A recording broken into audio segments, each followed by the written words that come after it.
The hearing of the Senate Budget Committee will come to order. This is our first in our actual room and the second in a series of hearings looking at the effect of climate change on the federal budget. Senator Grassley cannot be here because the Attorney General is in the Judiciary Committee, and I will be spending some time there as well with the Attorney General, and Senator Kaine will take the gavel from me when that takes place. And I want to thank Senator Johnson for being here to step in for Ranking Member Grassley.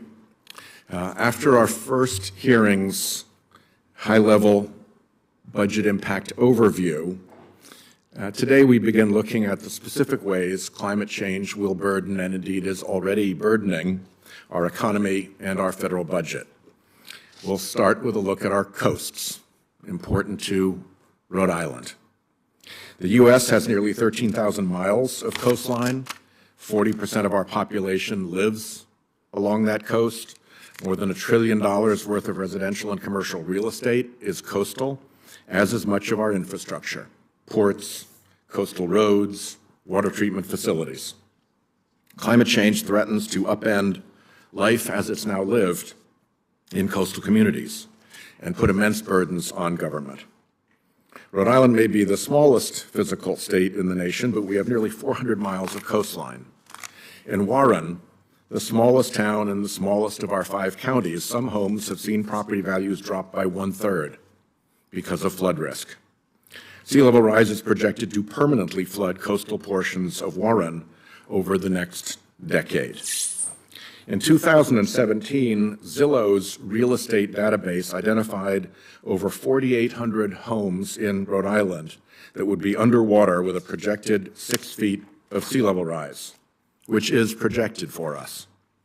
That's nearly $3 billion in Rhode Island home values. Our coastal communities turn into a Rhode Island archipelago. The situation is not unique to Warren or Rhode Island. For most American households, their greatest wealth is their home.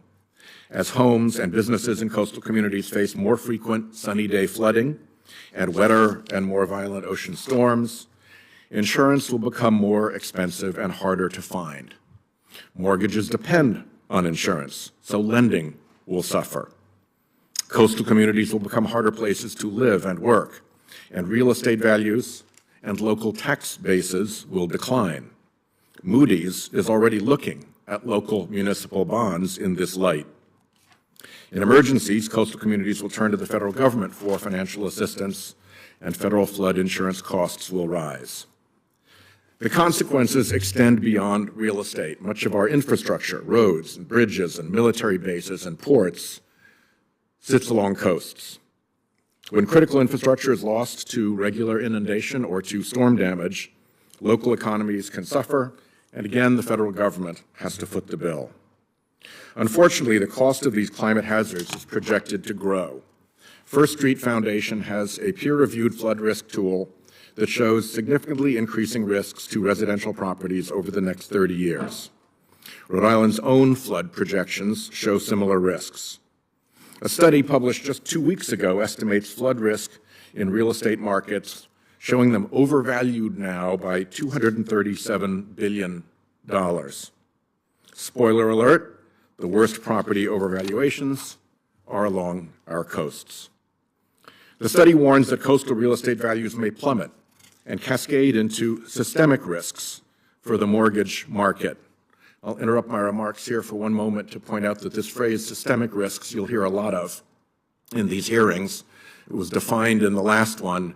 It means when a risk is so serious in one sector of the economy that it cascades across the rest of the economy, as we saw in the 2008 mortgage meltdown, which hurt a lot more people than those with bad mortgages.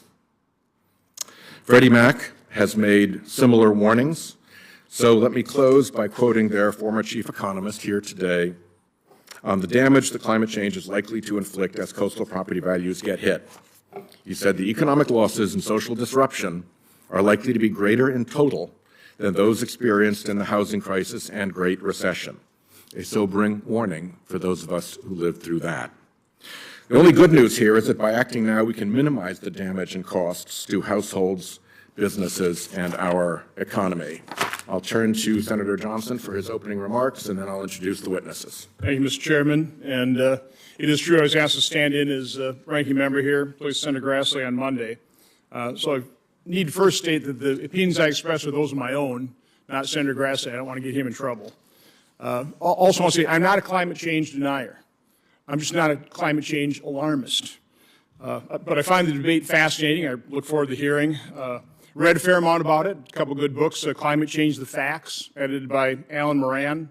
Apocalypse Never is a more recent one by subtitle there, Why Environmental Alarmism Hurts Us All by Michael Schellenberger. And then anything that Bjorn Lomborg writes.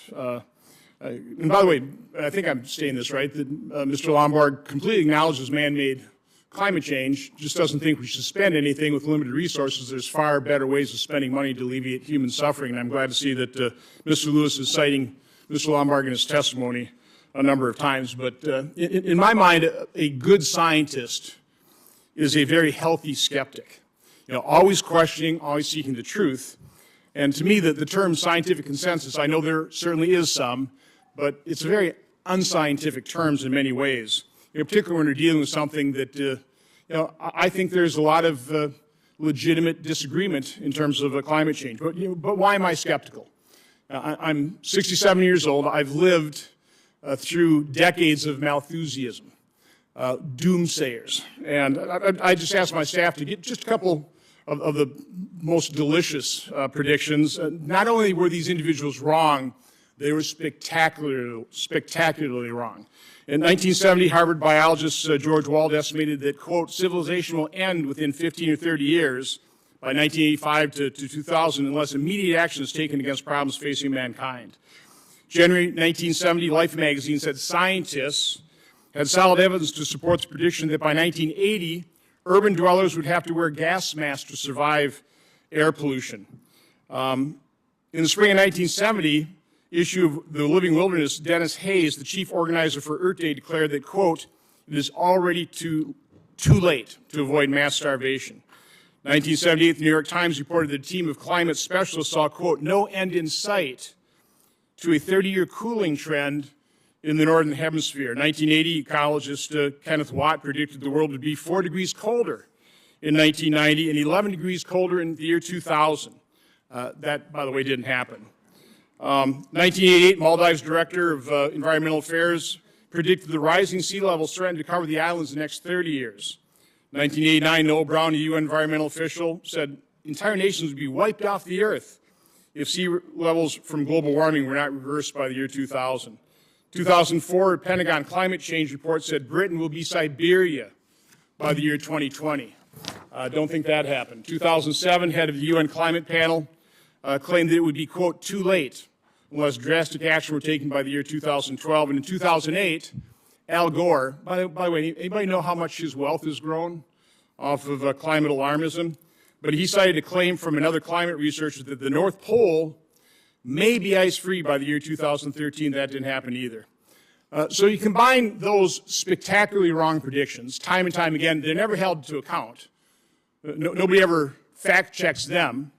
But you also just take a look at some data, some scientific data, like the Vostok ice core sample. More than 400,000 years of geologic history, 22.7 degree variation in 4 to 5 cycles. The Greenland ice core sample, 6.7 degrees variation. This is one out of spring and crowds. You know how much the sea level has risen in the Bay of San Francisco since the last glaciation period? 390 feet. So again, real or not, man-made climate change, I don't see how mankind can make even a negligible impact on changing the climate, which always changes. It always does. So I'm concerned that the cure is worse than disease, that we will be wasting limited resources, mortgaging our kids' future, particularly when China and India are not exactly on board and they're going to continue to provide power to pull their populations out of poverty. What this committee should be focusing on is $31.5 trillion worth of debt, a baseline budget that's gone from about $4.5 trillion prior to COVID to appears about $6 trillion, and nobody's even blinking an eye that we've increased that by a step function about $1.5 trillion. The fact that our interest rates are rising, with every 1% increase in interest rates, our interest expense will rise by $315 billion. If we just return to the interest rate we paid in the last 3 decades of the last century, that would add $1.2 trillion in interest expense to our annual budget. That's about what we spend on Social Security. So, Mr. Chairman, again, I look forward to the hearing. I think it'll be interesting. I got a lot of questions, but I really think the Budget Committee ought to be focusing on the budget and focusing on that calamity that is roaring toward us. Thank you, Mr. Chairman. Well, thank you very much, Senator Johnson, and I think we are focusing on the budget by focusing on the sea level rise calamity that is roaring towards us. I'm pleased to have 5 witnesses here, including one from my home state. First is Matthew Eby, the founder and CEO of the First Street Foundation, which is a research and technology nonprofit that is defining America's climate risk. First Street began its work by looking at flood risk, and just this week published a report on the rising cost of hurricane winds. Next, we'll hear from Dr. Sean Becchetti, a principal with Elliott Bay Analytics, which provides mortgage analytics consulting and advisory services. In his previous role as the chief economist at Freddie Mac, Dr. Becchetti wrote an article foretelling the many challenges facing coastal real estate. Following Dr. Becchetti, Kate Michaud will testify. Kate is the town manager for Warren, Rhode Island, where they are regularly dealing with the practical and immediate challenges of rising sea levels and flooding. After Ms. Michaud, we will be joined remotely by Dr. Jessica Weinkel, an associate professor from the University of North Carolina, Wilmington, who teaches coastal and ocean policy and environmental politics and policy. Finally, we'll hear from Dr. Marlo Lewis, Jr., who serves as a senior fellow at the Competitive Enterprise Institute, an organization founded to reform America's so-called unaccountable regulatory state. Mr. Eby, you have 5 minutes to begin your remarks. Please proceed. Good morning, Chairman Whitehouse, Ranking Member Grassley, and members of the Senate Committee on the Budget. My name is Matthew Eby, and I'm the Chief Executive Officer and founder of the First Street Foundation, a 501c3 nonprofit headquartered in Brooklyn, New York, that is dedicated to make climate risk information accessible, easy to understand, actionable for citizens, businesses, and governments. I thank you for your invitation and the opportunity to speak and describe how the First Street Foundation is quantifying and communicating climate risk for the United States, and to relate our findings to the committee. Today, I will describe the highlights of the First Street Foundation models related to climate risk as a combination of the estimated exposure of each property and the vulnerability of buildings on those properties in dollars and cents.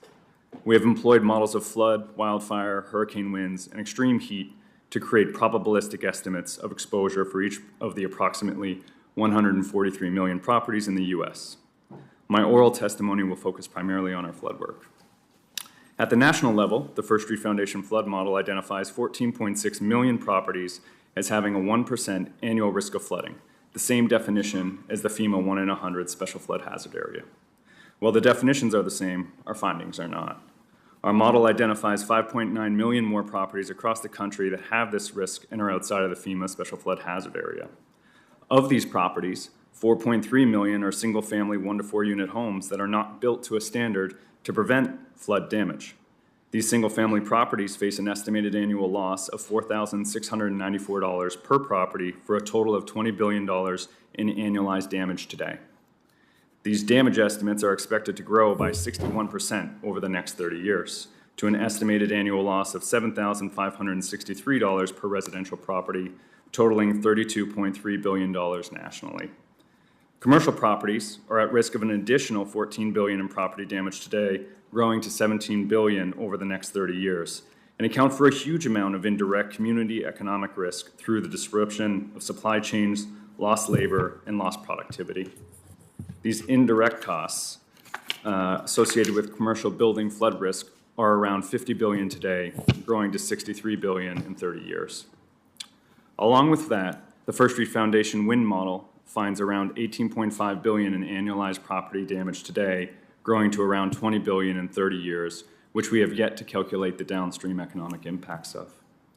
Across the country, we have found 14% of residential properties 17% of all social infrastructure, schools, places of worship, libraries, etc., 20% of commercial properties, 23% of all roads, and 25% of all critical infrastructure facilities, utilities, hospitals, police stations, that are all at risk of flooding and becoming impassable or non-operational. All of these categories will face increased substantially flood risk over the next 30 years, adding an additional 3 to 9% in exposure. The increasing exposure to the U.S. to flood perils has an observable impact on property value. By looking at the universe of available real estate transactions from the years 2005 to 2017 in coastal counties, we found a quantifiable $15.9 billion in losses directly attributable to properties exposed to mere tidal flooding. The overvaluation of these properties is further exacerbated by the economic damage associated with unknown flood risk and ultimately amounts to approximately $200 billion in current real estate market overvaluation. This overvaluation, if this overvaluation is ever realized, the impact would be dramatic. In closing, the First Street Foundation is grateful to the Senate Budget Committee for the opportunity to present our findings related to climate risks and their economic impacts on the nation, including our coastal communities. By creating property-specific, climate-adjusted estimates of physical climate risk exposure and related economic losses across the entire United States, First Street Foundation hopes to inspire informed action by citizens, businesses, and governments. We are proud to make our results publicly and freely available to individual Americans and to democratize access to key risk information that will support informed decision-making and can result in communities that are more resilient in the face of climate change. We remain optimistic by the continuing to be informed by the science that we, as a nation, can find ways to address climate change and create more resilient communities today and in the future. Thank you. Thank you very much, Mr. Eby, and thank you for the support and guidance that you provide to coastal communities who have access to your work. Let me turn now to Dr. Becchetti. Chairman Whitehouse, Ranking Member Grassley, and members of the committee, thank you for inviting me to address the ways sea level rise and increasing flood risk affect housing. In 2016, while I was the chief economist at Freddie Mac, I co-wrote an article about the potential impact of flood risk on housing with a special focus on sea level rise. The article was called Life's a Beach. I believe that article is more relevant today than when it was published, and I would like to summarize the key points for you. Sea level has risen measurably over more than a century. Between 1901 and 2018, the globally average sea level rose by between 6 and 10 inches, and more precise satellite radar data for the period 1993 to 2017 indicates that the pace of sea level rise is accelerating. The rate of sea level rise varies considerably across regions. For instance, the sea level along the eastern seaboard of the United States has been rising 3 to 4 times faster than the global average. And in the Miami area alone, daily high water levels have been rising almost an inch a year. Floods also have become more common, and some cities on the East Coast have experienced a tenfold increase in the frequency of flooding. In the years since the publication of Life's a Beach, the National Oceanic and Atmospheric Administration recorded 12 floods that each caused more than $1 billion in damage. The primary source of flood insurance in the United States is the National Flood Insurance Program, or NFIP. By subsidizing the premiums on the insurance it offers, NFIP actually encourages development in the floodplain. Moreover, many of the NFIP flood maps are out of date. Independent research suggests that many areas tagged as outside the floodplain by NFIP in fact face a significant risk of flood. Finally, NFIP is expensive. In 2017, Congress forgave $16 billion in order to keep NFIP within its $30.5 billion debt limit. And currently, NFIP accrues over $1 million per day in interest charges on its approximately $20 billion in debt. The increases in sea level and flood risk pose challenges both for homeowners and for the housing system generally. Let me list just 5 of these challenges. 1, most mortgages in the United States are 30-year loans. In areas where sea level rise may make homes uninhabitable in 30 years or less, lenders may become reluctant to offer 30-year mortgages. Second, private insurance contracts are annual. As flood risks increase, Insurance companies may choose between steadily rising premiums or simply failing to renew policies when these risks become near certainties. Third, taxpayers may balk at covering the escalating costs of the NFIP in light of the predictability of the losses. Taxpayers may feel that the affected homeowners ignored decades-long warnings of the risks they were bearing. 4, a large share of homeowners' wealth is locked up in the equity in their homes. If those homes become uninsurable and unmarketable, the values of the homes will plummet. And unlike the experience of 2007 and 2008, these homeowners will have no expectation that the values of their homes will ever recover. Finally, floods damage the infrastructure in a community. As a result, even homeowners on high ground who avoid direct damage may suffer losses as community services deteriorate and businesses are forced to relocate, taking employment opportunities with them. These are just a few of the challenges posed by sea level rise and flood risk, and there are no simple solutions. Nonetheless, the sooner the nation grapples with these challenges, the lower the cost and the lower the amount of human suffering. The sea level will continue to rise regardless of the course we choose. Thank you for your time and attention. Thank you. We will now turn to my fellow Rhode Islander, Kate Michaud. I should say that my time in judiciary is about to begin. Senator Kaine is here, who will chair for me when I go down to judiciary, which I probably will at the end of Kate's testimony. I want to thank our Appropriations Chair and President Pro Tem, Patty Murray, for joining us. And if I'm not back in time for the first round of questions, I would let Senator Kaine and Senator Murray be the two lead-offs since they are here, and then the list is Van Hollen and Padilla. With that, Ms. Michaud, thank you for being here. Welcome to Washington. Thank you. Thank you to Chairman Whitehouse and Ranking Member Grassley and to the distinguished members of the committee for allowing me to address you today. My name is Kate Michaud, and I'm the town manager of the town of Warren, which, as Senator Whitehouse mentioned, is the smallest town in the smallest county in the smallest state in the nation. The town of Warren is the location of the seat of the historic region of Soames, where the Massasoit Osamequin once welcomed a delegation of pilgrims, including Edward Winslow and Stephen Hopkins. Warren's prime location, featuring 18 miles of waterfront land, allowed for a thriving shipbuilding industry, commercial shell fishing, and other marine-based businesses. Over time, manufacturing has taken over as the town's top employer, with a diverse array of companies, including defense contractors, composite industry leaders, and consumer goods producers. Along with the rest of the state, housing density has increased to provide for the workforce that has followed job creation. In 2022, Rhode Island was the second most densely populated state, with the majority of residents living near its 400 miles of coastline. Warren is no different, but Warren is changing. Warren's coastal proximity and flat elevation, averaging 7 feet or less in the most densely populated areas of town, has rendered the town especially vulnerable to the effects of coastal flooding and climate change. What is happening and what is predicted to happen in our most vulnerable coastal areas is significant. And while Warrenites are tirelessly self-reliant, it is beyond our ability to simply cope. In 2017, the town of Warren undertook a major wastewater treatment facility upgrade project to increase capacity and improve water quality.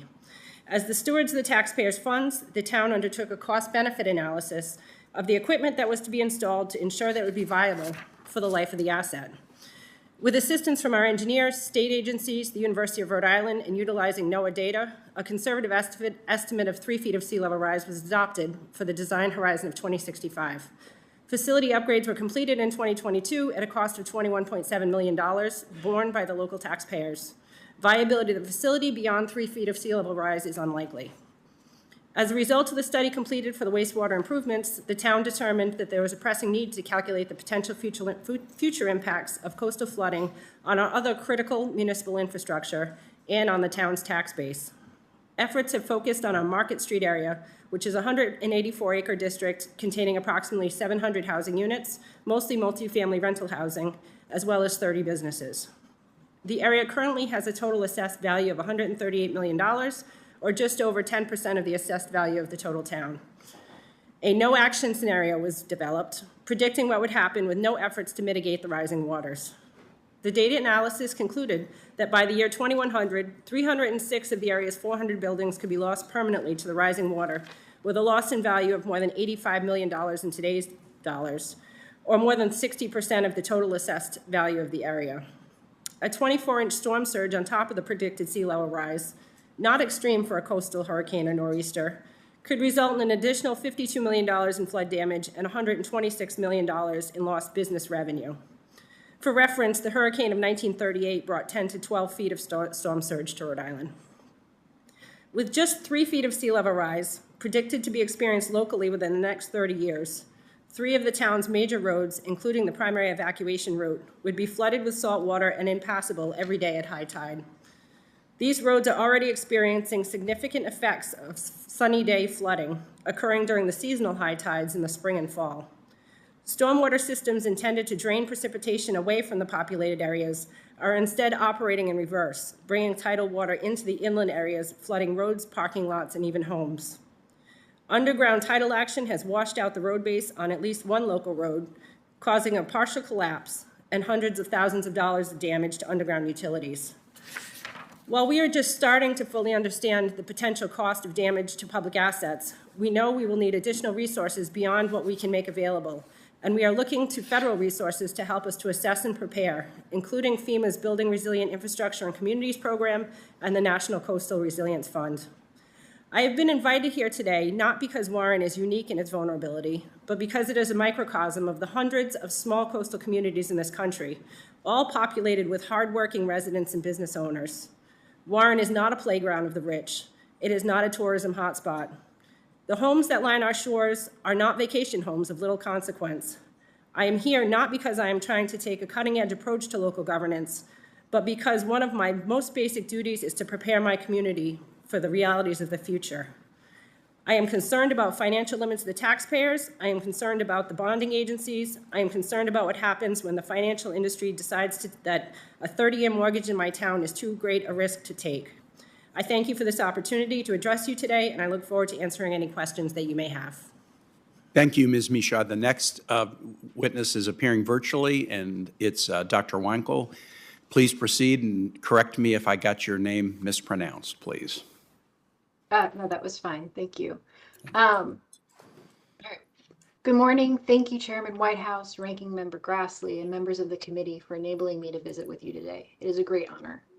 Today, I share my perspective on the interface of climate change science, economics of coastal risk, and policy. As one born and raised on Miami Beach and now living in coastal Wilmington, North Carolina, coastal risk is a personal and professional concern of mine. What I have found in my nearly 20 years of research on the interface of climate change science and policy is what most people find in protracted areas of policymaking: money, power, and a system of social relationships that creates a community of mutually beneficial shared assumptions. Climate change science is big business and big politics, and it is used to advocate for new ways of shaping the foundational components of our economy. And today, it does not just engage with the biggest names in finance. It engages with decision makers on the scaffolding that is the institution of finance. This is not inherently problematic. Expertise is invaluable for decision makers to understand public problems and develop a range of actionable options to alleviate those problems. What is problematic, however, is when scientific integrity is undermined in pursuit of financial and political gain. This is indeed what has happened in the field of climate change science. The most commonly used emission scenarios in climate change research are grossly implausible or at the upper bounds of plausible. By implausible, I mean that CO2 emissions projections embedded in the scenarios do not reflect observation or the state of knowledge about energy markets in the global economy. Today, it is not easy to separate the going-ons in climate change research from the special interests of financial institutions. As an analogy, we can say, and indeed we know, much the same about the relationship between biomedical research and the pharmaceutical industry. The landscape of climate change research is made complicated by an outcropping of nonprofit advocacy organizations that double as analytic consultants, hold contracts with private companies and government entities, and engage in official government expert advisory roles, all while publishing in the peer-reviewed literature and creating media storms. This is not really an issue of any one entity, though. It is pervasive. And again, much like other areas of research, such as pharmaceuticals, it is not inherently unusual. It is not unusual. But it does require policymakers to take a step back to understand what they were really looking at when they receive information about the economics of climate change risk. Disclosure practices must be improved across the board, from climate science journals to scientific professional organizations to the development of national climate assessment reports and other places climate sciences are used in official advisory positions to policymakers. I have 5 points to share with the committee. Number one, at the outset, I affirm that climate change is real and it is important. Policies that reduce human impacts on local, regional, and global climate demonstrate a commitment to the well-being and security of our communities and future generations. Number two, social factors are the leading cause in historical increases in the cost of coastal loss events related to weather and climate extremes. Growth in population along the coast, the associated concentration of wealth, and inflation explain the historical increases in the cost of coastal loss events. Number three, practical policy responses for reducing the costs and human suffering associated with coastal disasters would directly address underlying vulnerabilities in the built environment and within the most vulnerable communities. This approach also offers robustness and resilience to future climate change. The decision to use climate change as a focal point for discussing coastal disasters is a decision to deflect attention from the social and political causes of vulnerability and loss. Number four, reducing coastal risk makes good sense, and it is also difficult. It is imperative that policymakers are working with plausible scenarios of future risk. This is a very basic rule of policy analysis. And finally, to reiterate, climate change science demonstrates an underappreciated dynamic system of conflicts of interest among climate change researchers, advocacy organizations, and the financial industry. Thank you. Dr. Lewis.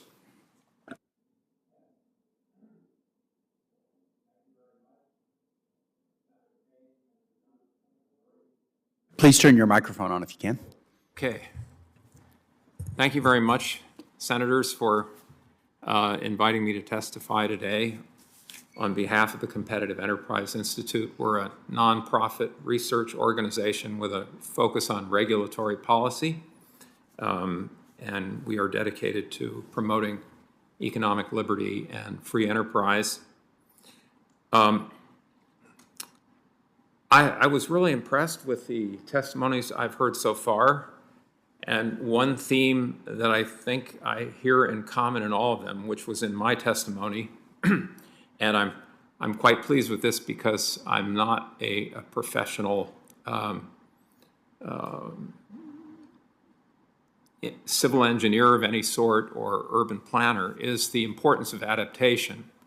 A lot of attribution has been placed on climate change by for these risks to coastal communities by most of the witnesses. And I was surprised, but also pleased that nobody decided to promote emission reduction as a cure. In fact, Mr. Becchetti said, the seas are going to rise regardless of what we do. I guess I would qualify that just a little bit in saying that when it comes to sea level rise damages, what's really more important than global sea level rise, which, as one of the previous witnesses said, I think it was Dr. Becchetti, has only been about 6 to 10 inches over the last century, is relative sea level rise, the relationship between the sea level and the coastline. And this can be massively influenced by changes in the level of the land. Water withdrawals, the withdrawals of fossil fuels from coastal areas, all of those can result in a sinking or subsidence of the land. So can the rebound from the disappearance of the glaciers, although that can also raise the land level in relation to the sea. But if it is in fact the case that sea levels, say in Rhode Island, are going to rise by 3 feet in just the next 30 years, that is not due to global climate change. Only a small part of that would be. That would be to more local factors. One point that I want to stress that is in my testimony is the marvelous power of adaptation. Human beings have this remarkable capacity for adaptation. And I would hope that this would extend also to protection against the property damages from relative sea level rise primarily, but also to some extent just from global sea level rise. And what I'm talking about, for example, is that since the 1920s, the average mortality, the average number of deaths globally by decade from all kinds of weather-related hazards, snowstorms, heat waves, drought's the biggest killer, but that has declined by 96% over the last 100 years. That's really quite phenomenal. And if you consider that there has been a fourfold increase in global population, it actually means that the average person in the world today has 99.4% less risk of being killed by extreme weather than the average person in the 1920s. Now, some people say, not at this panel, but I think we've all heard people say that, well, the weather is becoming more destructive, and that explains why property damages are rising. And in fact, usually that's due to a failure to normalize the loss data for changes in population, for changes in property values. For example, the Florida coastline has increased by something like 67 times since 1900. So it stands to reason that a hurricane that hits in Dade or Broward County today would do a great deal more damage than one that hit, say, only 40 years ago. The same hurricane, that is. But this, I think, is a fascinating study And Dr. Lewis, you're over your time, so if you could try to summarize. Yes, I will. Conclude. That there has been basically a five-fold decrease since the 1980s in the relative impact of extreme weather of all kinds globally. And that also is a testament to this amazing power of adaptation. And to sustain that adaptation, we need to keep the economy growing. We need to keep it dynamic. We need to keep, therefore, what moves the economy, what powers it, available and accessible and affordable. Thank you very much. Thank you. We will begin with questions, and I will ask Senator Murray to start us off. Mr. Chairman, thank you very much. Appreciate that, and I want to thank the Chairman and Senator Grassley, Ranking Member, for holding this hearing, and also to our witnesses who are here today to talk about this. I really do appreciate this hearing today. It's given us the chance to dive deeper into the budgetary costs related to climate change, because this is costing billions, if not trillions of dollars a year. Because let's, I think, be clear, the climate crisis is here, it's expensive, and that is just the plain truth. In my home state of Washington, more than 65% of our population lives in coastal areas. And these communities are on the front line of this crisis. We have already seen in my state rising sea levels, increased flooding, and storm surge risk. It does real damage to our working waterfronts, to our community infrastructure, to our housing supply, and the coastal ecosystem that support our fisheries. And we know this will be felt unevenly, depending on where you live and what resources you have available. So my first question is for you, Ms. Michaud, and thank you for your testimony. Can you talk about the types of investments that your town has already had to make to respond to and prepare for this coastal flooding, and how those assessments are impacting your current infrastructure decisions? Sure. I think the biggest impact so far has been to our wastewater system. I referenced the wastewater treatment facility upgrade project, which was a $21.7 million project, which may not sound like a lot of money, but our total annual budget is just around $25 million.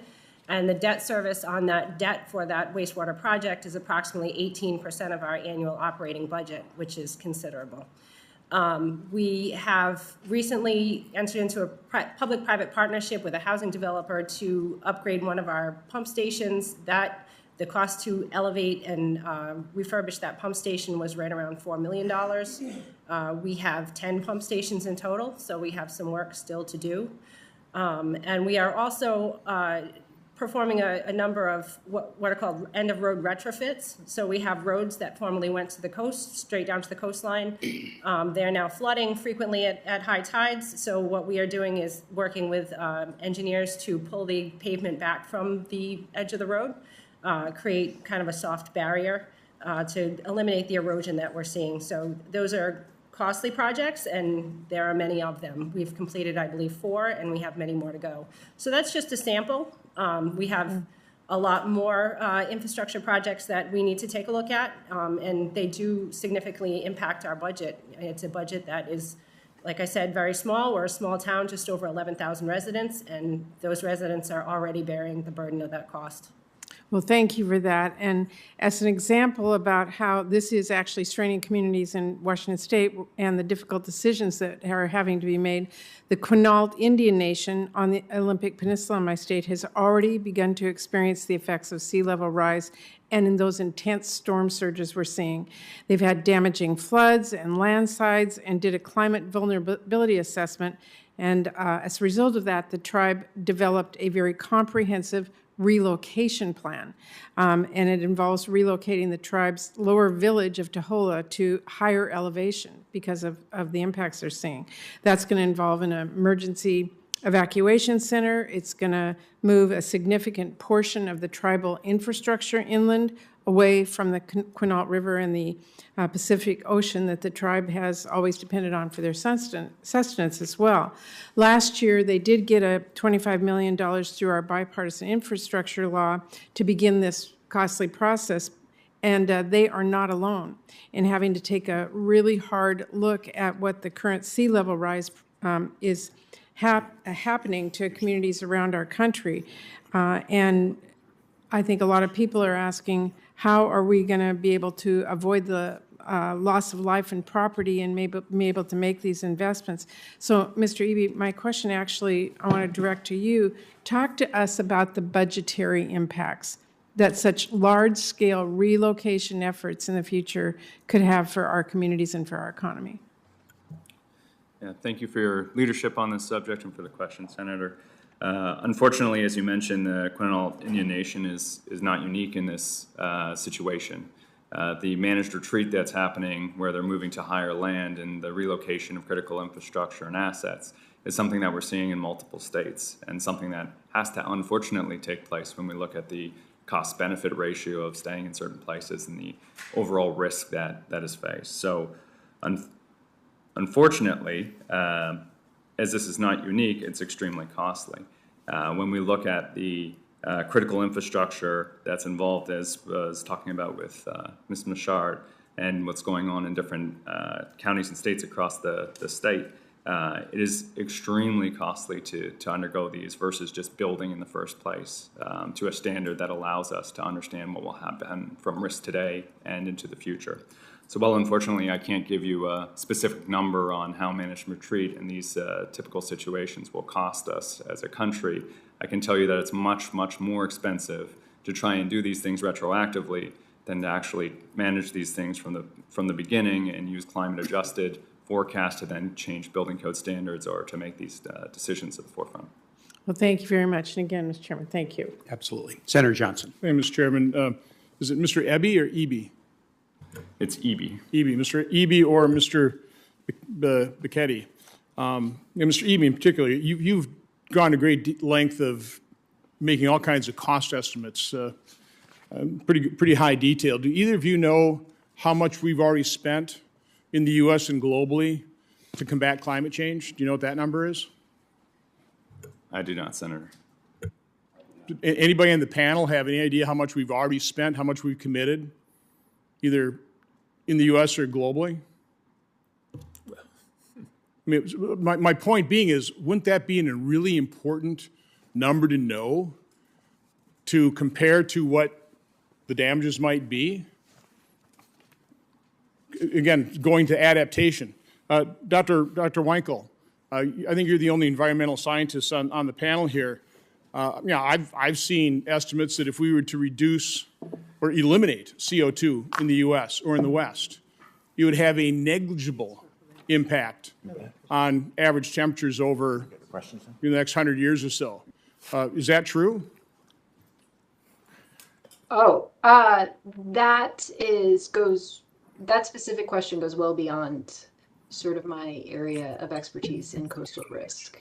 The cost of emission scenarios and on all that. Okay, Dr. Lewis has raised his hand. Do you have a? Yes, I do. Not. There. You're on now, Okay, yeah. sorry.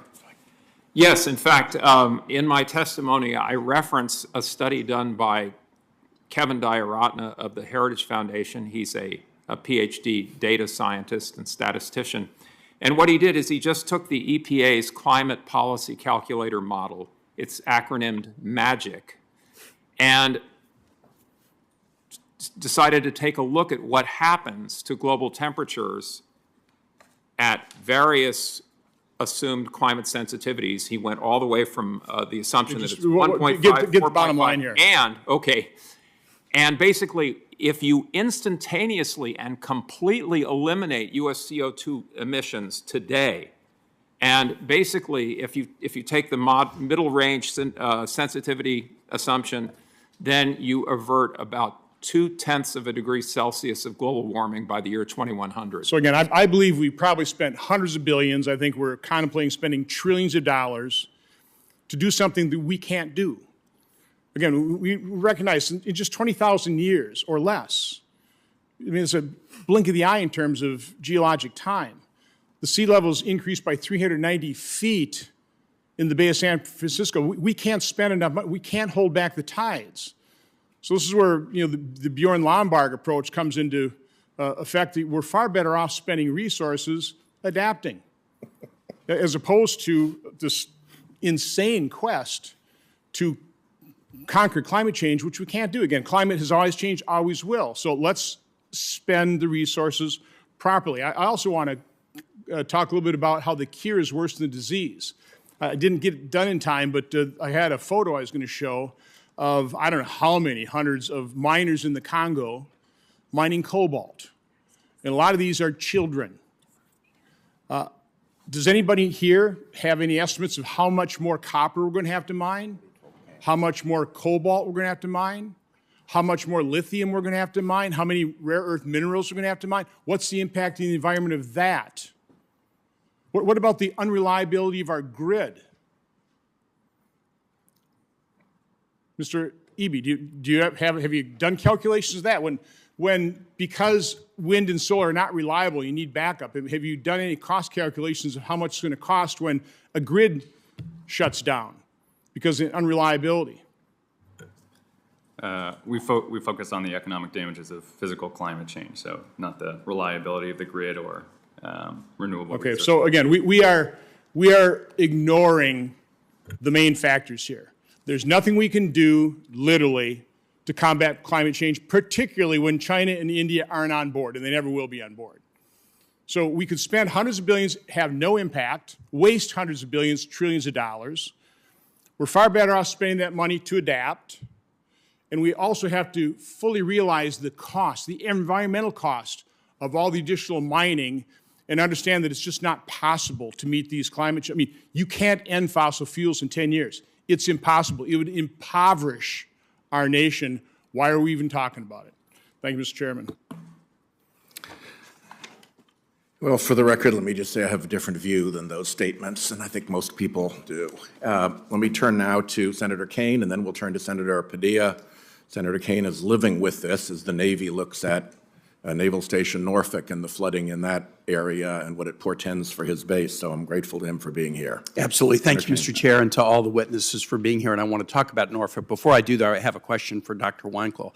I was reviewing your written testimony as well as your verbal testimony, and one of your fifth point is a dynamic system of conflicts of interest among climate change researchers, advocacy organizations, and financial industry anchors the use of implausible emissions scenarios.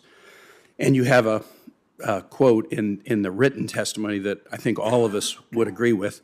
Researcher conflicts of interest, especially when undisclosed, undermines scientific integrity and threatens public trust in science. But as I read your testimony and listened to it, you didn't mention anything about the fossil fuel industry. You focused on the financial industry and advocacy organizations. Is there some reason why you've omitted reference to the fossil fuel industry, which often is involved in research that is frequently undisclosed? Yeah, thank you for that question. So I do link to that. I have a reference to it in my written testimony. And one of the most notable works on that area, Merchants of Doubt, became a movie. It's not that I omitted it. What I said and what I believe is that we've done a very good job in pointing out these conflicts of interest in that area.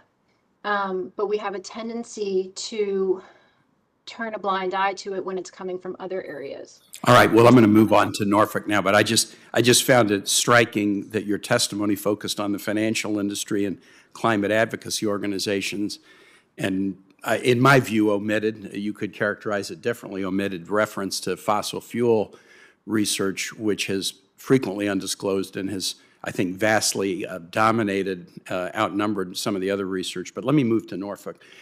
The Hampton Roads area in Virginia is 1.7 million people. It's the second largest metropolitan area in our Commonwealth. Historic area, very diverse. Jamestown Island, where English settlement of North America began, no offense to the Pilgrims. The biggest Navy base in the world, Norfolk Naval Base, Chesapeake Bay, very dynamic economy. And yet the sea level effects in Norfolk are not future effects. We're seeing them every day. We have communities in the Chesapeake Bay like Tangier Island that could well disappear. But I have a question for you, Dr. Becchetti. According to a recent report by the Hampton Roads Planning District Commission, the low estimates of sea level rise indicate that approximately 59,000 residential homes in the Hampton Roads region will be permanently or regularly inundated by the end of the century. And if you look at the high estimates of sea level rise that are consensus in Virginia, including the Virginia Institute of Marine Science, about 175,000 homes will be permanently or regularly inundated. Your former employer, Freddie Mac, has estimated that the total losses to coastal real estate, quote, are likely to be greater in total than those experienced during the housing crisis and Great Recession. What would a drop in property values of this magnitude mean for the financial situations of families living in these homes? And this is just one metropolitan area in the United States. Well, obviously, it would be a very catastrophic event. I think Mr. Eby presented some evidence about property overvaluation, current overvaluation of coastal properties, where people are not realizing the risk that they're facing in the future.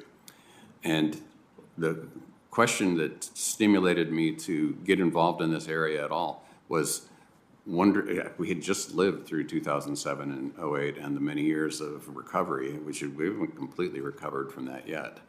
And we had many years where we said, you know, these house price rises they can't be sustained. This is just people are starting to believe that they're printing money and there's no risk.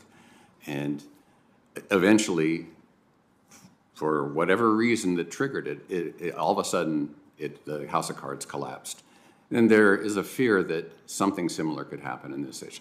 If I could, I have one more question I want to get into Mr. Sure. Eby, if I can. So with respect to our naval base, the estimates on the Virginia Coastal Resilience Master Plan suggest that under NOAA's intermediate risk scenarios, 25,000 acres of DoD facilities in the Commonwealth of Virginia will be in the 100-year floodplain or riskier, and by 2080, that number climbs to 31,000 acres of DoD facilities in Virginia. Has the First Street Foundation undertaken an assessment of flood risk for our nation's military assets? Thank you very much for the question, Senator Kane, and thank you for your leadership on the topic. And unfortunately, the naval base, and the assets in the region are not unique in the sense that there's already 344,000 properties that have a 1% annual chance of risk or greater today in your state, and that's growing by over 13% in just 30 years. And so when we look at the actual infrastructure of the military, a lot of the things that we need to look at to understand the inoperability or risk are confidential. So things like at what height would the docks be for the ships to be able to actually be manageable and be able to go out to sea. But what we can see are things like the single road that goes to our naval base that becomes impassable under certain events today, let alone on how that's. Yeah, not even during storm surge, just during Exactly. normal tidal action. It's frequent, and it's growing more frequent. I'm over my time. Thank you very much. Yield back, Mr. Chair. For what it's worth, the former commander of Naval Station Norfolk, the naval officer who was in charge of it, has actually predicted that that base will have to go out of service for this very reason. That's coming from the United States Navy. Senator Padilla is next. Thank you, Mr. Chair. Morning to the witnesses. My home state of California has one of the longest coastlines, stretching 840 miles from the Oregon border to Mexico. And of the nearly 40 million people who live in California, 26.3 million of them live in what are considered coastal communities. And according to NOAA, coastal California employs more than 12 million people annually, which translates into $2 trillion in GDP. Those are big numbers. But I share that because all of that is at risk with rising sea levels. And it's not just the economic impact that we must grapple with. A recent study by UC Berkeley and UCLA mapped the more than 400 facilities with hazardous materials that will experience flooding events by the end of the century, including power plants, refineries, industrial facilities, and hazardous waste sites, many of which are located not just in coastal regions, but specifically in disadvantaged communities in the coastal regions. A 3-foot sea level rise will flood 15 wastewater treatment plants in California. Facilities in the San Francisco Bay region are particularly vulnerable, with rising groundwater levels magnifying flood risk. With all that being said, question is for Mr. Eby. What does your modeling demonstrate about the particular risk for low-income or disadvantaged communities located near aging facilities and infrastructure? Thank you very much for the question. And as you noted, California is particularly at risk with over 1 million properties that have that similar 1% risk that I was just talking about, growing another 5.5% over the next 30 years. And unfortunately, with that comes the assessments of those that are at risk. So to your question of, are we seeing a higher instance of vulnerabilities around the LMI population? The answer is yes. One of our partners, Redfin, a real estate company, used our data in partnership to look at this exact question and found that there's $107 billion in home value at risk of flooding in formerly red-line districts compared to $85 billion in home value at risk from those that were deemed kind of more desirable for lending. And what you're able to see when you look at economic impact per square foot or value of the home, when you see lower value homes and the cost of flooding that goes against them, you see a higher percentage of the home value that is at risk than the more affluent areas across the country. So we see this time and time again by looking at our data that the LMI population is much more at risk and much more exposed and much less likely to be insured, unfortunately, from these events as well. Thank you. Would welcome your input and feedback as it pertains to, as a result, federal investments in some of these areas to address not just issues of physical impact of sea level rise, but the equity lens that should accompany it. We've also had our fair share of natural disasters in California in recent years. The recent California flooding and severe weather led to anywhere between $5 and $7 billion in total U.S. economic losses, according to new estimates from Moody's. We face a special kind of weather whiplash in California, where we cycle back and forth from the worst mega drought in 1,200 years, followed by storm events and extreme flood impacts. Y'all heard about the blizzard warnings in Southern California this last weekend. Under scenarios of 3 feet to 6 feet of sea level rise, up to 2/3 of Southern California beaches may become completely eroded also by the end of the century. Now, the Army Corps of Engineers plays a particularly important role in protecting communities from extreme floods and rising sea levels, but also in beach nourishment projects that are ongoing and require sustained federal investments. Back to you, Mr. Eby. Can you speak to the way your climate modeling looks at risks collectively across fire, heat, flooding, and wind, given that many parts of California experience all of the above? Yeah.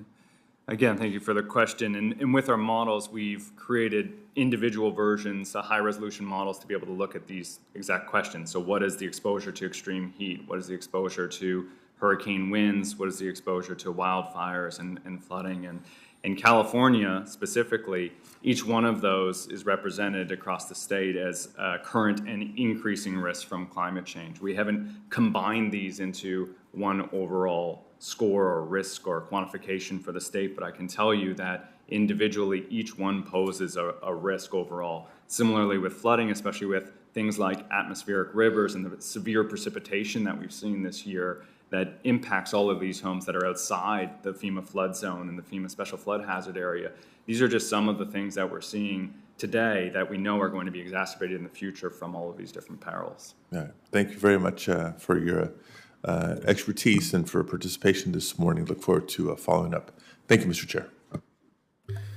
Thank you, Senator Padilla. I'll take a few moments myself, and if you don't mind, I'm going to start with Dr. Weinkel. Dr. Weinkel, you live in North Carolina, I gather? Yes, I do. And North Carolina's Coastal Resources Commission has estimated a decade ago that the sea level along the North Carolina shore would raise 39 inches in coming years. Do you challenge that finding by your state Coastal Resources Commission? I'm not challenging their finding, but I am saying that the emission scenarios that they've used in the past, and they've been used by a lot of people, and they are commonly used, face a lot of challenges in that they've been found to be largely implausible, particularly the upper bound ones.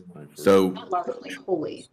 but clearly they've used other data that you have confidence in if they've decided that they've got 39 inches of sea level rise and you're not challenging their finding.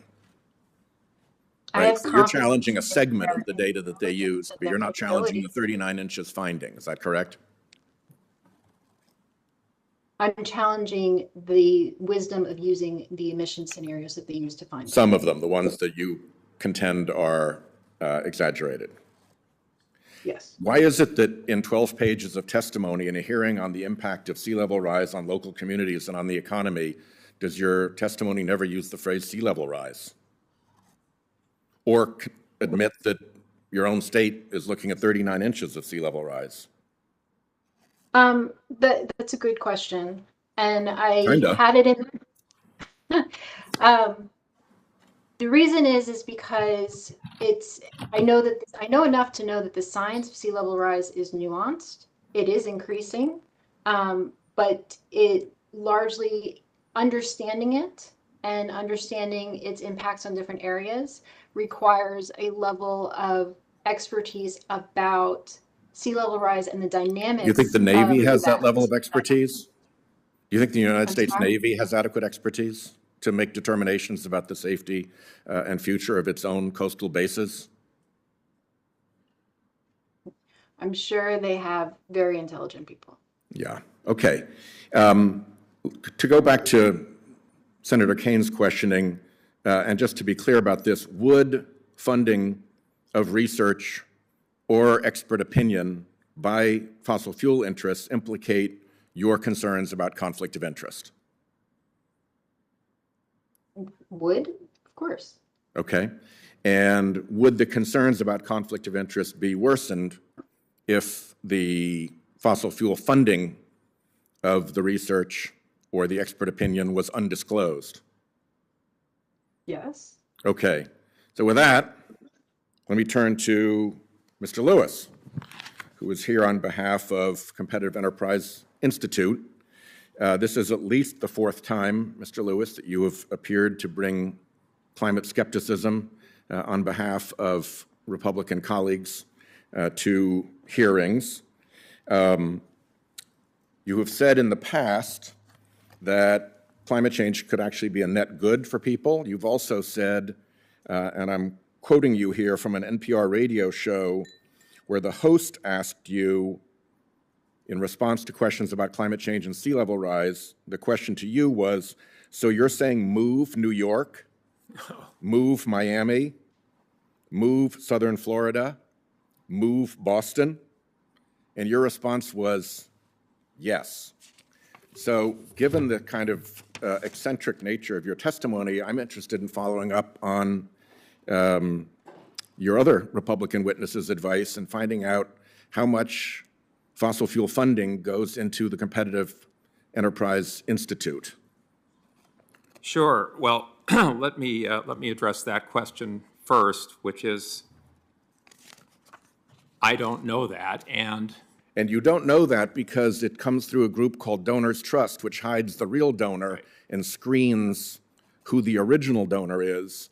But if Competitive Enterprise Institute wished to, it could have a policy of requiring that the actual donor be disclosed rather than the identity laundering shop of Donors Trust, correct? But our policy is that we protect the privacy of our donors, whoever they are. And Which so runs you're- right into the so you're conflict of ask- interest you're problem, asking right? us to violate our policy, which is based on Supreme Court decisions. Exceedingly convenient policy. My time is up, and it's now Senator Braun and then Senator Van Hollen. Oh, I'm sorry. Senator Grassley. Yeah. My apologies. Dr. Winkle. And then Van Hollen, and then. Dr. Winkle, you're an environmental scientist. A few questions for you. Have you found climate change to be the primary cause of natural disaster damage on our coast? The primary drivers of loss along the coast is the increasing population, the wealth that they bring with it, and inflation. Have you found? Go I would ahead. just add that those coastal areas are engines of U.S. GDP. They're very valuable to us, but with that comes a lot at risk. Okay. Have you found an upward trend in extreme weather events over time? So my personal analysis has been limited to hurricane landfalls, and over the long record, 1900 to today, there is no long-term increasing trend in frequency or severity. I'm Go sorry, I didn't mean to interrupt you. No, that's okay. Okay. While headline costs for extreme weather events appear larger, to what extent is that attributable to more buildings and wealth continuing to migrate to coastal communities, and have local governments exacerbated the problem by encouraging that sort of development? So on the development issue, as it's complicated, housing, development, all that is a very important component to the U.S. economy. So we have a tendency to protect it and pursue it. As we know, somebody had mentioned the crisis not so long in 2007, the housing crisis. When housing collapses for an area or the state or the nation, it's a problem, large scale. So we support it. And then as far as the rules around development, there's a lot of reasons why we develop as we do. There's a lot of private property right protections that limit the ability for the state to interact and restrict building, as well as it's very difficult to hold local planners accountable to national level objectives because of because of our federalism system. And while that's very valuable to us, and while we hold that close to who we are as Americans, it does create challenges in a system of accountability. Dr. Lewis, this committee has heard from proponents of instituting a carbon tax to address emissions. Could you share your perspective on a carbon tax and its effect on Americans, the economy, and whether or not it helps the environment? Yes, well, a carbon tax is either all pain for no gain or it's a cure worse than the disease. There was a paper in Nature Climate Change that came out last year by Peng et al. And this is not a fossil-fueled climate skeptic. This is someone who actually likes emission control policies and very stringent emission controls. But he calculated that even if you had a carbon tax in excess of $1,500 a ton, you could only get about 80% of the way to net zero emissions. And so he recommended a carbon tax that was even higher, even though this would represent basically a cost of 11.9% of GDP. It would be a $4.4 trillion tax bill by the time you got to 2050, which would translate into a burden on the average person of something like $11,300. And so that would definitely harm the economy, which would harm our standards of living and basically cripple the United States economically so that we could not duplicate the marvelous feats of adaptation that has reduced the average person's risk of dying from extreme weather by 99.4% over the last century, which was chiefly fossil fueled. And just for the record, I'd like to point out that that yes answer that I gave on NPR was not what I think Senator Whitehouse understood me to say, which is that cities could just sprout wings and fly. My point was that cities are dynamic organizations and they change, and parts of the cities grow where other parts can contract, or it can just be in terms of population or where industry is located. They're quite organic, and so there's a lot of internal movement within cities and around cities. That's what I was getting at. I will submit the rest of my questions for answer in writing. Thanks. Now, I messed up and jumped in when I came back from the judiciary hearing, and I took your spot, Chairman, so my apologies. But that means that it's now Mike Braun's turn for questions, followed by Senator Van Hollen. My apologies for stepping in out of line. Mr. Chairman, you're forgiven, okay? Thanks, Mike. Thanks for having the hearing. So this is the Budget Committee, and I've got a couple questions, one for Dr. Lewis and then for Dr. Becchetti. But this is analogous to other conversations we've had here in the Budget Committee, which would not be directly related to our jurisdiction. And I do want to cite that whatever we discuss here, I'm very interested in being in the climate conversation.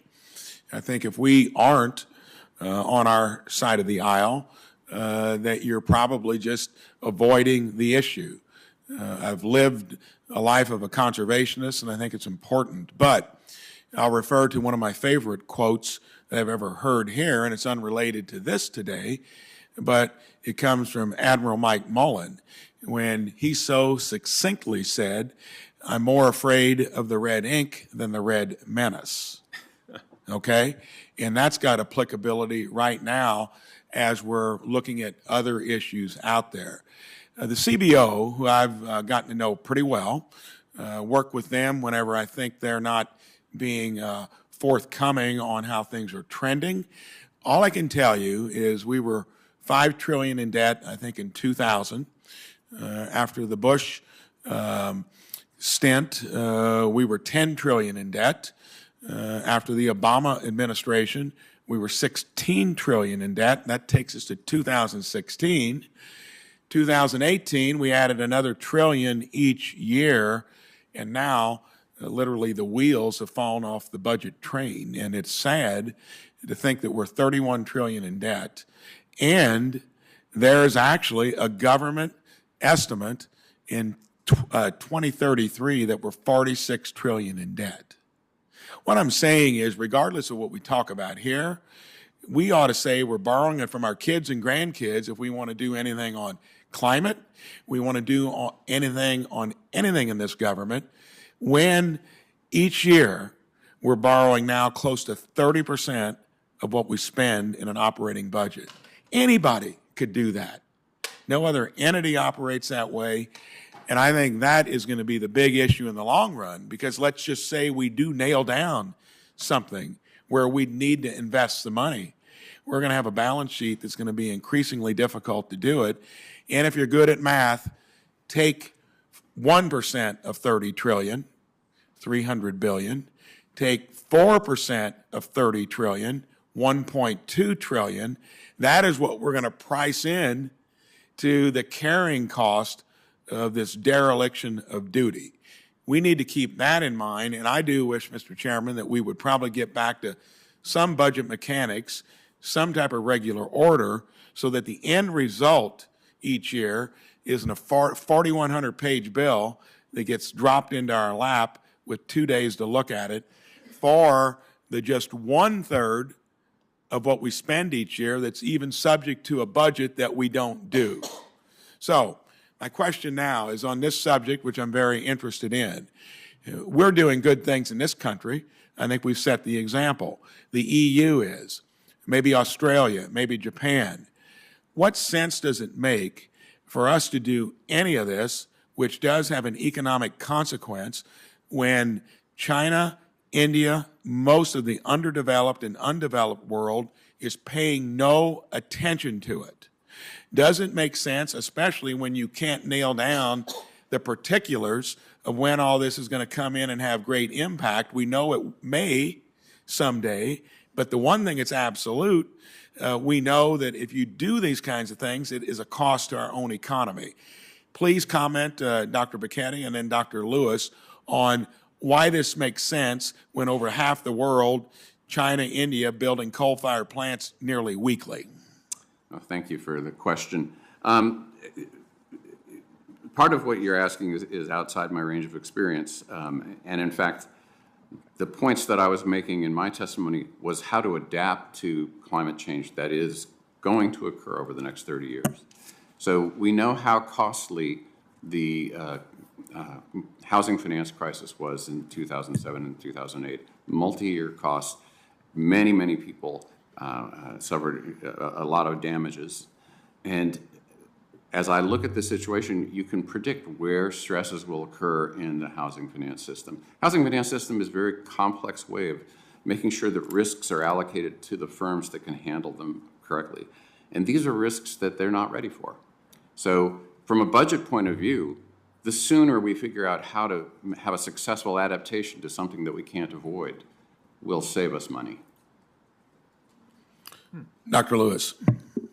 I think that's a very good answer. I would say you've painted a picture that scares me more than climate change, which is the unsustainability of, and that should be the point, because right. It's an absolute in the present.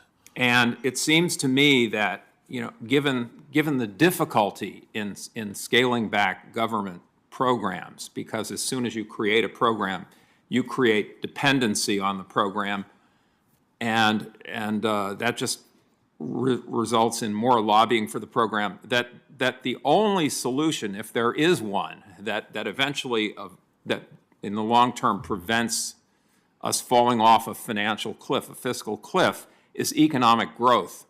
And so the government's top priority, domestic priority, I would suggest, is to encourage economic growth, sustained economic growth, by trying to find every conceivable impediment to enterprise there is and abolishing it, deregulating it, whatever has to be done. But that's not, you can't do that if your top priority is reducing emissions by attacking the fossil fuel industry. You can't combine those things. And I think it's a fool's hope that somehow if we subsidize renewables enough, they'll become so competitive on their own that they will drive the economic engine of this country. Thank you. And not to mention that the rest of the world's not on the same page we are in a few other countries. Troubles me. Thank you. Thanks, Senator Braun. And a moment of chairman privilege, I do look forward to working with you, and Senator Van Hollen and Senator Kane are also here and have been very interested and helpful in trying to figure out how we reform the Budget Committee process to more clearly address the concerns that you have at the moment. We simply just are forbidden to get the arithmetic right of the deficit and debt problems that we face. We need to fix that, and I intend to. Thank you. Senator Van Hollen. Thank you, Mr. Chairman. And just listening to the conversation, a couple points. I look forward to Senator Braun's point to having a budget debate. President Biden's budget will arrive here in Congress soon. He's indicated that his budget will reduce deficits over 10 years by $2 trillion. So I look forward to alternative proposals from the House or otherwise on that important issue. Second, you know, I was listening to some of the comments by Dr. Lewis. I think it'd be important to know that in the most recent hearing we had in this Budget Committee on climate change, it was some of our Republican colleagues who said that they didn't like the Inflation Reduction Act because they wanted to approach the issue of reducing greenhouse gas emissions by putting a price on carbon, something that I, too, support, and of course puts the burden on those who are the polluters in dealing with that, what economists call externality that impacts everybody else, as you know. So those were statements from some of our Republican colleagues just in the last hearing. I would like to say a word about China, who actually has a 10-year lead on the United States when it comes to investment in the batteries that are used for storage for electric vehicles. They process more of the critical minerals that go into electric vehicle batteries. They produce a lot of them. And given the fact that there's a growing market for that, I would hope that we wouldn't want to fall behind China, whose 10-year plan more than 10 years ago said that one of their #1 priorities was to be the dominant world player when it comes to clean energy. You know, we're talking about having to address the costs now of doing nothing, right? The costs of emissions that are having impacts in sea level rise and other areas. And so I want to start by thanking you, Ms. Michaud, for sharing your experiences about how you in Rhode Island have been navigating issues of sea level rise. In my state of Maryland, we're experiencing lots of costs and impacts from climate change and sea level rise. There's a small town in Kent County, which is on Maryland's eastern shore. It's called Betterton. It was once a really thriving little town. The Baltimore to Betterton beach ferries went back and forth from the city of Baltimore to this town. But right now, they're having to spend $1 million to protect just 10 homes from literally falling into the bay. And the homeowners are putting in some, but so are public entities putting in some because this cost was no fault of the homeowners. That's expensive. Can you just talk to the issues you're facing when it comes to a small town trying to fight the growing costs of climate change? Sure, thank you for the question. I mean, I believe Warren is similar to many small towns around the country in that we have increasing needs, not just climate related, but also social related and economic development related, and it's a very tough competition for the small amount of funds that we have.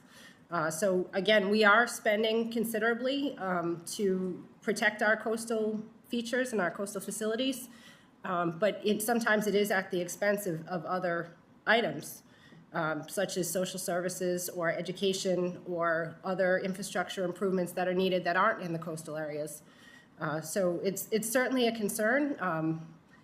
You know, as I said, we are very small. The town hall in Warren, we have 14 employees from the custodian to myself, and I think that we are not dissimilar to many other communities that have limited resources and limited staff to deal with those problems. It sounds like the same challenge being experienced by a lot of these towns on Maryland's eastern shore. Dr. Becchetti, in your article entitled "Life's a Beach," you note that a, quote, "a large share of homeowners' wealth is locked up in their equity in their homes," and that the Union of Concerned Scientists has also published a report called Underwater, which I know you're familiar with. That report, the Union of Concerned Scientists report, estimates that nearly 2,500 homes in Somerset County, Maryland, which is another county on Maryland's eastern shore, with a market value, the 2,500 homes with a market value of $200 million are at risk of chronic flooding in 2030. Can you just speak to the impact of lost property values due to in coastal communities like Somerset? This is just one small area. You magnify that across our state of Maryland, across the country. Can you just speak to the magnitude of this challenge?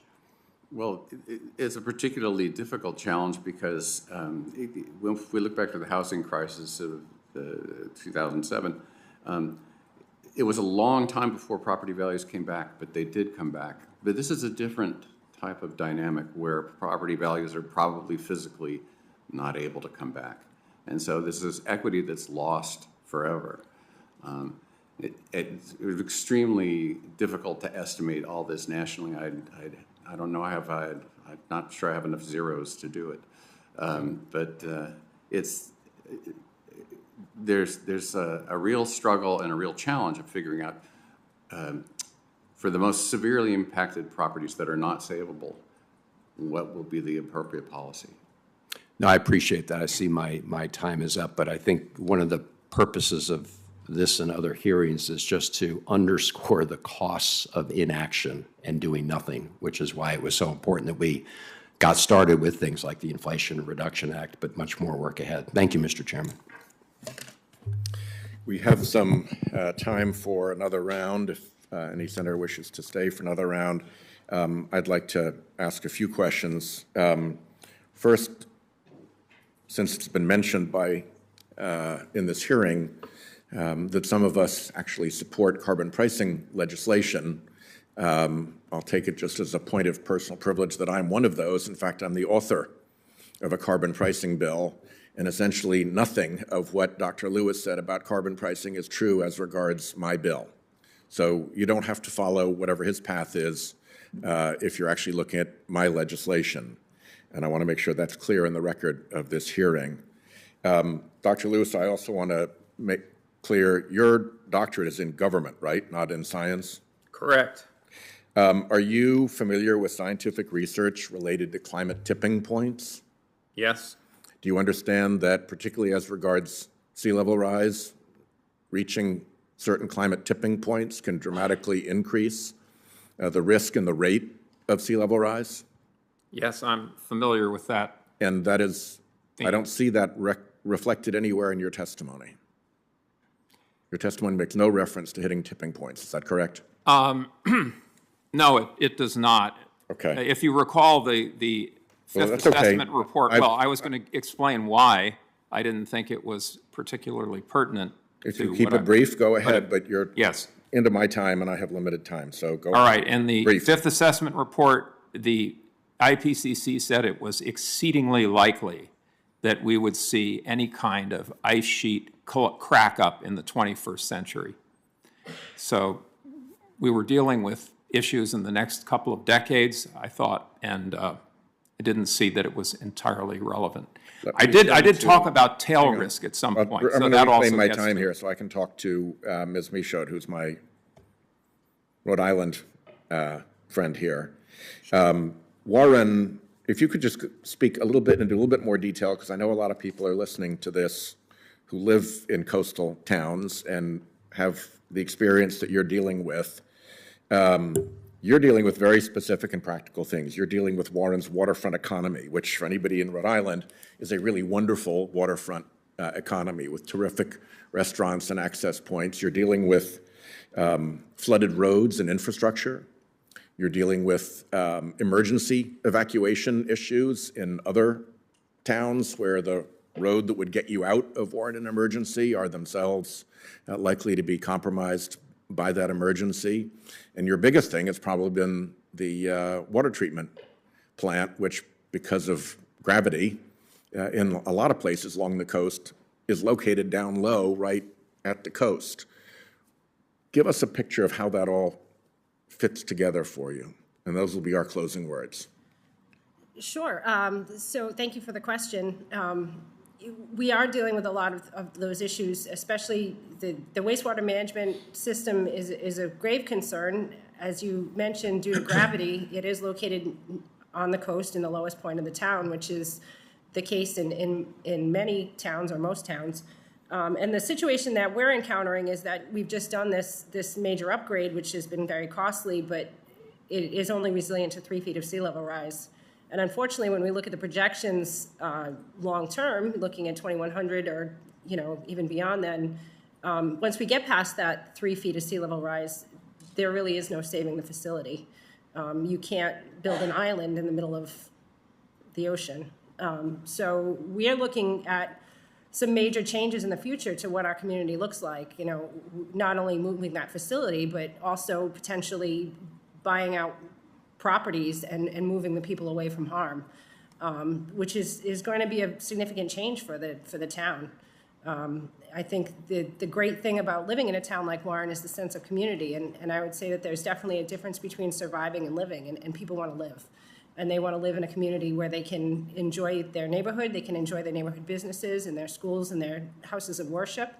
And climate change is really a threat to that. It's a threat to the sense of community that has existed in Warren for centuries, and we really want to see if there's anything that we can do to preserve that sense of community going forward while preparing for the eventuality of climate change. Well, those are about as good a conclusion as I could hope for, so I'll end the hearing there. I want to thank the witnesses for appearing. The full written statements of the witnesses will be included in the record. For the senators who wish to file questions for the record, they're due by noon tomorrow, with signed hard copies delivered to the committee clerk in Dirksen 624. Email copies will also be accepted, and we ask the witnesses to respond to any questions for the record within 7 days of receipt. Without further business before the committee, the hearing stands adjourned. Thank you.